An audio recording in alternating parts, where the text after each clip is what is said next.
Saatnya kita mau mendengarkan kebenaran firman Tuhan yang pada hari ini diambil dari kitab Kejadian pasal yang keempat, ayatnya yang pertama sampai dengan ayatnya yang kelima. Judul dari perikop ini adalah Kain dan Habel. Ayat yang pertama, kemudian manusia itu bersetubuh dengan Hawa istrinya, dan mengandunglah perempuan itu lalu melahirkan Kain. Maka kata perempuan itu, aku telah mendapat seorang anak laki-laki dengan pertolongan Tuhan. Selanjutnya dilahirkannya lah Habel adik Kain. Dan Habel menjadi gembala kambing domba, Kain menjadi petani. Ayat yang ketiga, setelah beberapa waktu lamanya, maka Kain mempersembahkan sebagian dari hasil tanah itu kepada Tuhan sebagai korban persembahan. Habel juga mempersembahkan korban persembahan dari anak sulung kambing dombanya, yakni lemak-lemaknya. Maka Tuhan mengindahkan Habel dan korban persembahannya itu. Tetapi Kain dan korban persembahannya tidak diindahkannya. Lalu hati Kain menjadi sangat panas dan mukanya muram. Bapak, Ibu, Saudara, sedemikian jauh pembacaan firman Tuhan pada hari ini. Tema kita pada hari ini adalah persembahan yang berkenan kepada Tuhan. Kita akan sama-sama belajar dari Kain dan Habel. Kita akan belajar bagaimana pada suatu ketika mereka mempersembahkan sebuah persembahan kepada Tuhan, dan mengapa persembahan dari Kain ditolak dan persembahan dari Habel diterima oleh Tuhan atau berkenan kepada Tuhan. Mari coba kita lihat sekali lagi Kejadian 4 ayat 1 sampai dengan ayatnya yang kedua. Kemudian manusia itu bersetubuh dengan Hawa istrinya, dan mengandunglah perempuan itu lalu melahirkan Kain. Maka kata perempuan itu, aku telah mendapat seorang anak laki-laki dengan pertolongan Tuhan. Selanjutnya dilahirkannya lah Habel adik Kain, dan Habel menjadi gembala kambing domba, Kain menjadi petani. Saudara-saudara, dalam ayat firman Tuhan yang baru kita baca ini dijelaskan bahwa Adam dan Hawa mempunyai dua orang anak. Yang paling tua namanya Kain, yang bungsu namanya Habel, saudara. Ya, dan di dalam firman Tuhan ini dijelaskan juga bahwa Kain itu pekerjaannya dia adalah sebagai seorang petani, saudara. Dan Habel dia adalah seorang gembala kambing domba. Nah, pada suatu hari kedua orang ini mempersembahkan sesuatu kepada Tuhan. Dikatakan Kain mempersembahkan sebagian dari hasil tanahnya. Saya percaya ini adalah sesuatu hal yang wajar karena Kain itu adalah seorang petani, saudara. Makanya dia mempersembahkan sebagian dari hasil tanahnya. Sedangkan Habel adalah seorang gembala, dan dikatakan dia mempersembahkan anak sulung dari kambing dombanya, saudara. Kita bisa baca itu di dalam Kejadian 4 ayat 3 sampai dengan ayat yang keempat. Setelah beberapa waktu lamanya, maka Kain mempersembahkan sebagian dari hasil tanah itu kepada Tuhan sebagai korban persembahan. Habel juga mempersembahkan korban persembahan dari anak sulung kambing dombanya, yakni lemak-lemaknya. Maka Tuhan mengindahkan Habel dan korban persembahannya itu. Jadi Alkitab mencatat bahwa kedua orang ini sama-sama mempersembahkan sesuatu kepada Tuhan, saudara. Dan tentunya pada waktu mereka mempersembahkan sebuah persembahan di hadapan Tuhan, mereka mempunyai ekspektasi. Mereka punya pengharapan, saudara, bahwa apa yang mereka persembahkan kepada Tuhan itu diterima oleh Tuhan, dan itu akan berkenan di hadapan Tuhan, saudara. Nah, apakah persembahan yang mereka berikan itu berkenan atau tidak? Kita bisa baca itu di dalam Kejadian pasal yang keempat, masih dalam ayat yang keempat dan ayat yang kelima. Coba kita baca ayat-ayat ini. Habel juga mempersembahkan korban persembahan dari anak sulung kambing dombanya, yaitu lemak-lemaknya. Maka Tuhan mengindahkan Habel dan korban persembahannya itu. Jadi kita lihat di sini bahwa Habel dia mempersembahkan korban, dan Tuhan mengindahkan korban persembahan yang dipersembahkan oleh dia. Artinya Tuhan menerima persembahan yang diberikan oleh dia. Di dalam ayat yang kelima dijelaskan, tetapi Kain dan korban persembahannya tidak diindahkannya, lalu hati Kain menjadi sangat panas dan mukanya muram, saudara. Jadi Alkitab mencatat bahwa korban dari persembahan yang diberikan oleh Kain itu tidak diindahkan oleh Tuhan. Artinya Tuhan tidak melihat korban yang dipersembahkan oleh dia. Tuhan tidak menerima korban persembahan yang dia diberikan kepada Tuhan, saudara. Dan Tuhan tidak berkenan akan korban persembahan yang diberikan oleh Kain kepada Tuhan. Yang menjadi pertanyaan, saudara, mengapa korban persembahan yang diberikan oleh Kain ditolak oleh Tuhan? Dan mengapa persembahan yang diberikan oleh Habel diterima atau berkenan di hadapan Tuhan? Apa yang membedakan antara korban yang diberikan oleh Habel dan korban persembahan yang diberikan oleh Kain, saudara? Nah, setidak-tidaknya ada beberapa hal yang akan saya bagikan pada hari ini, ya, mengapa korban persembahan yang diberikan Kain ditolak oleh Tuhan dan korban persembahan yang diberikan oleh Habel diterima dan berkenan kepada Tuhan. Yang pertama, karena Habel adalah orang benar di hadapan Tuhan, makanya persembahannya diterima oleh Tuhan. Saudara, memang kalau kita membaca di dalam ayat-ayat firman Tuhan yang kita baca tadi, tidak dijelaskan tentang hal itu, bahwa Habel adalah orang benar. Tetapi kalau Anda membaca di dalam Perjanjian Baru, ada ayat-ayat yang mengatakan bahwa Habel itu adalah orang benar di hadapan Tuhan. Kita bisa lihat ayatnya di dalam Matius pasal 23, ayat 35.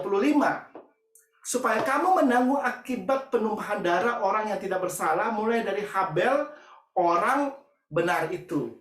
Jadi saudara, di dalam ayat firman Tuhan ini dengan jelas dikatakan bahwa Habel adalah orang benar. Dan ini adalah perkataan daripada Tuhan Yesus sendiri. Ya, Tuhan Yesus mengatakan bahwa Habel itu adalah orang benar. Jadi Habel ini adalah orang benar menurut Tuhan. Dia adalah orang benar, bukan menurut manusia, saudara. Kalau benar menurut manusia, belum tentu itu benar di hadapan Tuhan, saudara. Tetapi kalau Tuhan Yesus menyatakan bahwa Habel ini adalah orang benar, dia benar-benar orang benar dan dia hidup benar di hadapan Allah, saudara. Ya, lalu bagaimana dengan Kain? Apakah dia orang benar juga? Nah, kita bisa lihat itu di dalam 1 Yohanes 3 ayat yang ke-12. Bukan seperti Kain yang berasal dari si jahat dan yang membunuh adiknya. Dan apakah sebabnya ia membunuhnya? Sebab segala perbuatannya jahat dan perbuatan adiknya benar. Saudara, kita melihat dari ayat firman Tuhan ini dikatakan bahwa Kain itu berasal dari si jahat. Jadi Kain itu bukan orang benar, saudara. Dan akibatnya karena dia berasal dari si jahat, segala perbuatannya adalah perbuatan yang jahat, saudara. Dan salah satu kejahatan yang dilakukan oleh Kain adalah pada waktu dia iri hati. Ketika persembahan yang diberikan oleh Habel diterima oleh Tuhan. Sedangkan korban persembahan yang dia bawa kepada Tuhan tidak diterima, saudara. Dia menjadi iri hati. Dan berakhir dengan dia membunuh adiknya. Ya, karena dia iri hati dan marah, saudara. Ya, saudara bisa bayangkan pada waktu itu di dunia ini baru ada 4 orang, saudara. Adam dan Hawa, suami istri, dan anaknya masih baru 2 anaknya, yaitu Kain dan Habel. Dan sesudah itu Adam dan Hawa masih mempunyai anak-anak yang lain, saudara. Jadi waktu itu populasi dunia hanya 4 orang, saudara. 1 orang dibunuh oleh Kain. Jadi 1/4 populasi dari dunia itu dibunuh, saudara, pada waktu itu. Ya, jadi supaya kita bisa mempersembahkan sebuah persembahan yang akan diterima oleh Tuhan atau yang akan berkenan kepada Tuhan, posisi kita harus benar dulu di hadapan Tuhan. Ini penting, saudara. Ya, hidup kita harus benar dulu di hadapan Tuhan, barulah persembahan yang kita berikan kepada Tuhan akan diterima oleh Tuhan, saudara. Saudara-saudara, hidup di dalam kejahatan atau hidup di dalam kebenaran itu adalah pilihan. Ya, Anda mau memilih hidup di jalan yang benar atau Anda mau memilih hidup di jalan yang jahat, itu Anda yang memutuskan di dalam hidupmu, saudara. Tuhan tidak pernah memaksakan kehendaknya atas hidup kita. Tetapi kita harus tahu setiap jalan yang kita pilih di dalam hidup ini ada konsekuensinya. Kalau seseorang dia memilih untuk hidup di jalan yang jahat, ujung-ujungnya akan berakhir dengan kehancuran dan kebinasaan, saudara. Tetapi kalau seseorang dia memilih untuk berjalan di jalan yang benar, maka dia akan mendapatkan kehidupan dan kemenangan di dalam hidupnya. Dia akan melihat bagaimana Tuhan menyertai dia. Dan dia pasti akan tiba di finish line, saudara. Dengan kemenangan, saudara. Ya, jadi saudara-saudara, kita melihat di sini Kain dan Habel ini, mereka sama-sama dilahirkan oleh seorang ibu yang sama, saudara. Hawa adalah ibu mereka, saudara. Mereka dilahirkan dari rahim yang sama. Tetapi Kain memilih jalan hidup yang berbeda dengan jalan hidup yang dipilih oleh Habel, saudara. Ya, Kain memilih untuk hidup di jalan yang jahat. Tetapi Habel memilih untuk hidup di jalan yang benar, saudara. Ya, perhatikan kenapa Kain membunuh adiknya. Dijelaskan dalam 1 Yohanes 3 ayat 12 tadi, sebab segala perbuatannya jahat. Jadi memang Kain ini bukan karena dia membunuh Habel dia udah jahat, tetapi pada dasarnya hatinya sudah terkontaminasi dengan hal-hal yang jahat, saudara. Makanya dikatakan oleh firman Tuhan bahwa segala perbuatannya jahat, saudara. Ya, kalau seorang yang hatinya sudah jahat, maka perbuatannya akan melahirkan perbuatan-perbuatan yang jahat. Oleh karena itu, kalau Anda membaca dalam kitab Amsal dikatakan oleh firman Tuhan, jagalah hatimu dengan segala kewaspadaan. Karena dari situlah terpancar kehidupan, saudara. Hati ini perlu dijaga oleh kita, ya. Karena kalau kita membiarkan hati kita dicemari atau dikontaminasi dengan hal-hal yang jahat, maka akan melahirkan perbuatan-perbuatan yang jahat dalam kehidupan kita.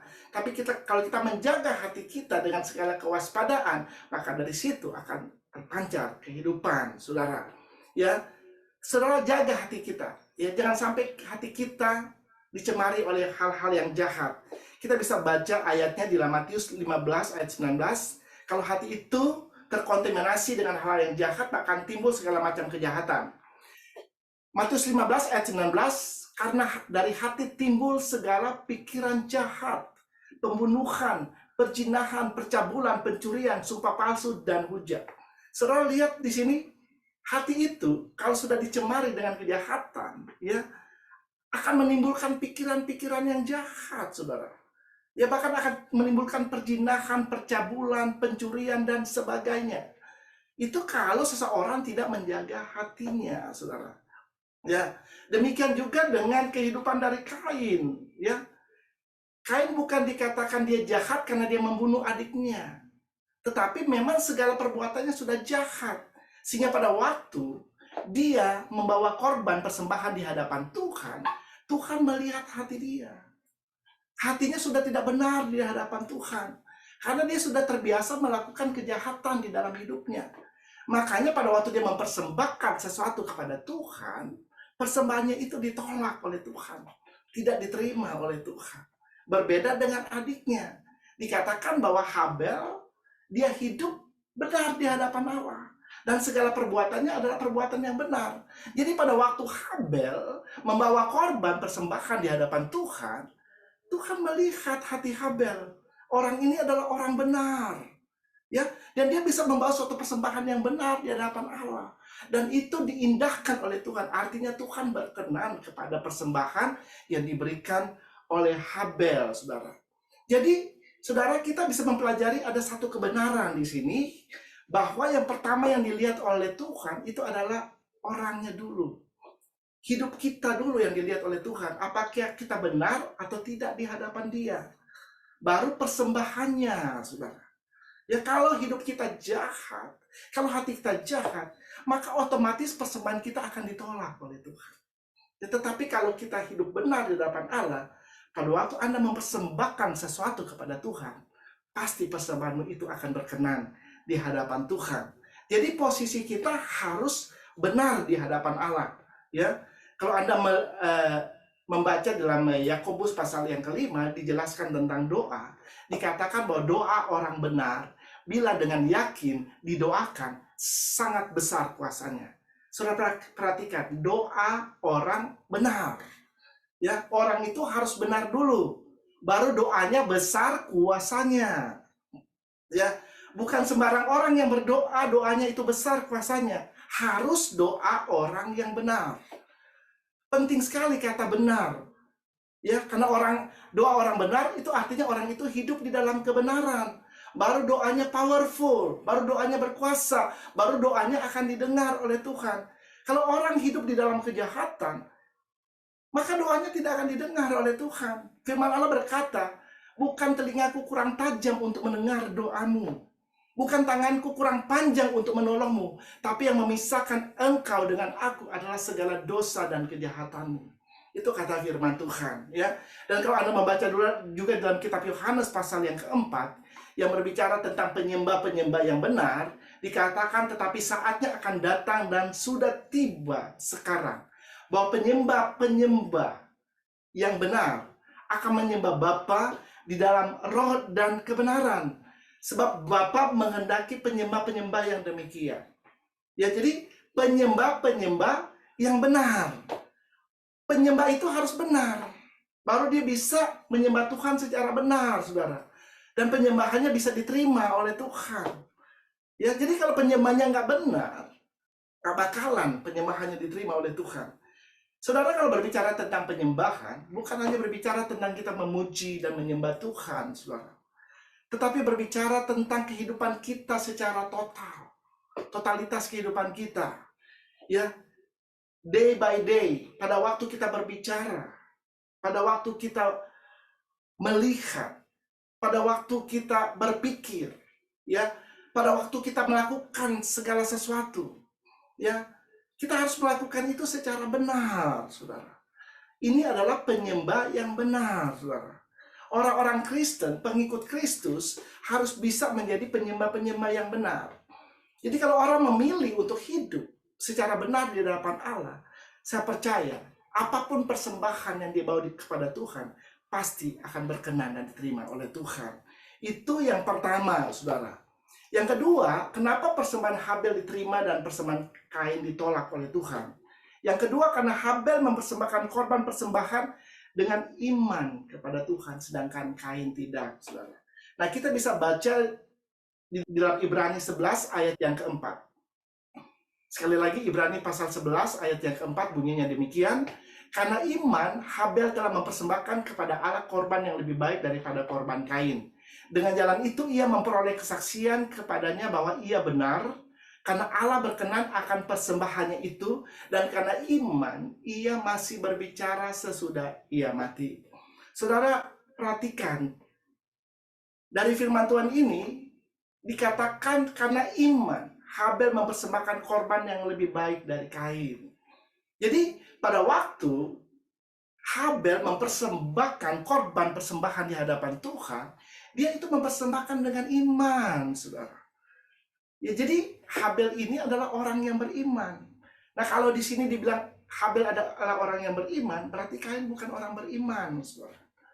Ya, jadi penting sekali pada waktu kita melakukan segala sesuatu, kita harus melakukan itu dengan iman. Termasuk pada waktu Anda mempersembahkan sesuatu kepada Tuhan. Harus dilakukan dengan iman. Karena dalam kitab Ibrani dikatakan, tanpa iman, tidak mungkin seseorang berkenan kepada Tuhan.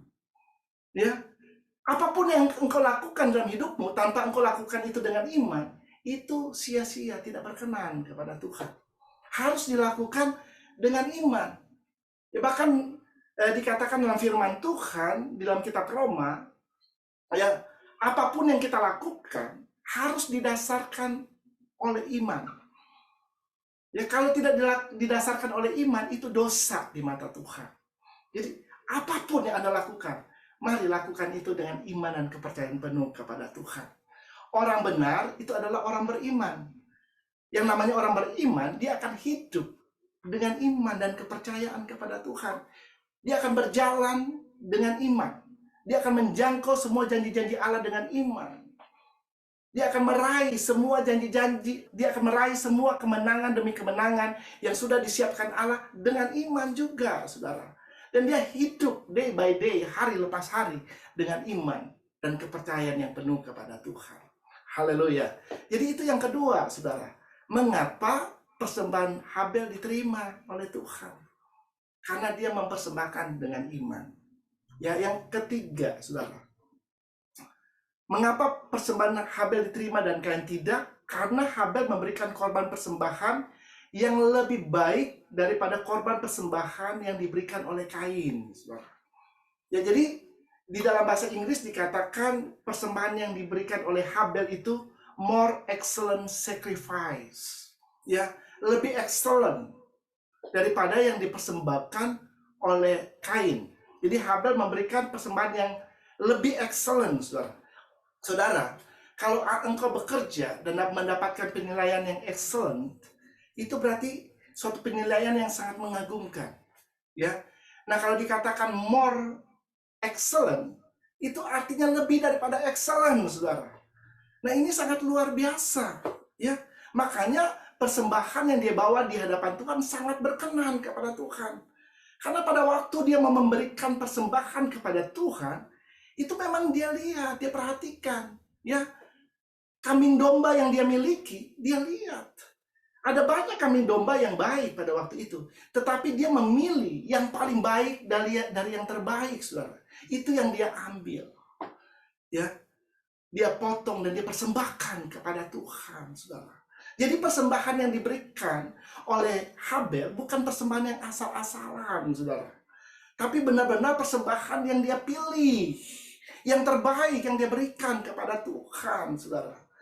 Saudara, kalau Anda melihat di bangsa Israel, Tuhan memberikan peraturan-peraturan bagaimana mereka harus mempersembahkan korban kepada Tuhan. Baik itu korban bakaran, korban penghapus dosa, korban keselamatan, dan korban-korban yang lain. Dan biasanya untuk mempersembahkan korban itu, mereka harus mempersembahkan binatang di hadapan Tuhan. Itu bisa kambing, bisa domba, bisa lembu, dan juga bisa burung, saudara. Ya, kenapa harus burung? Ya karena memang tidak semua orang Israel bisa menyediakan kambing domba atau lembu, saudara. Jadi orang-orang yang miskin mereka bisa bawa burung, saudara. Lebih murah harganya. Tetapi syarat dari korban persembahan yang harus mereka berikan itu adalah binatang yang tak bercacat.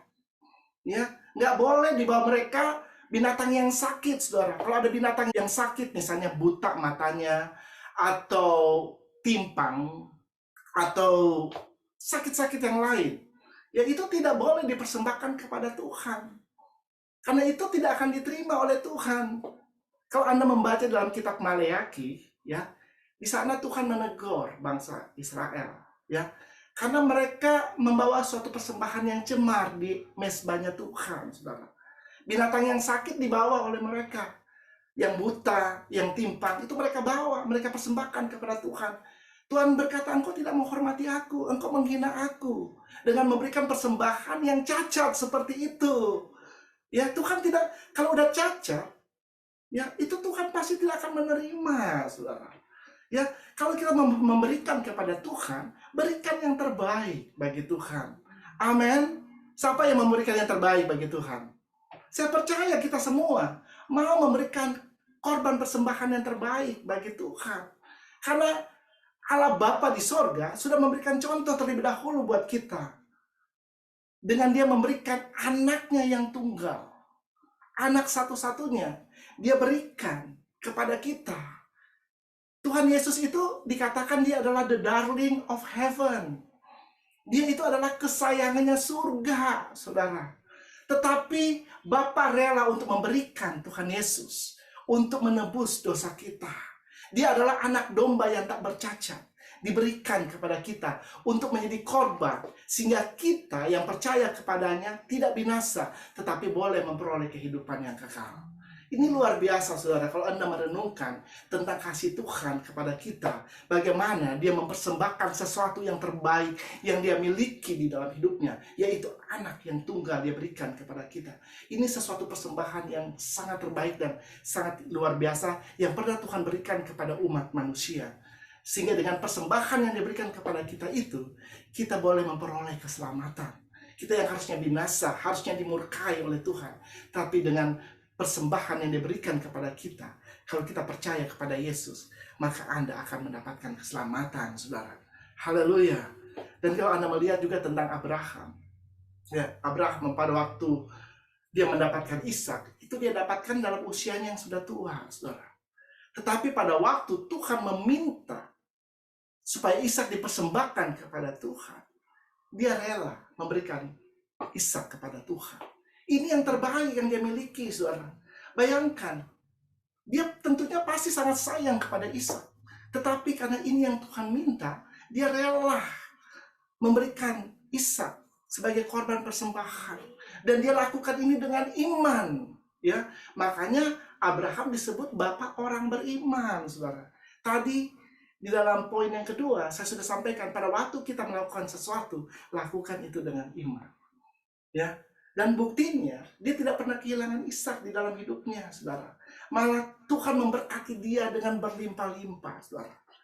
Ya, puji Tuhan, ya. Jadi saudara, mari kita mau belajar untuk mempersembahkan yang terbaik, sehingga persembahan kita menjadi persembahan yang berkenan kepada Tuhan. Amin.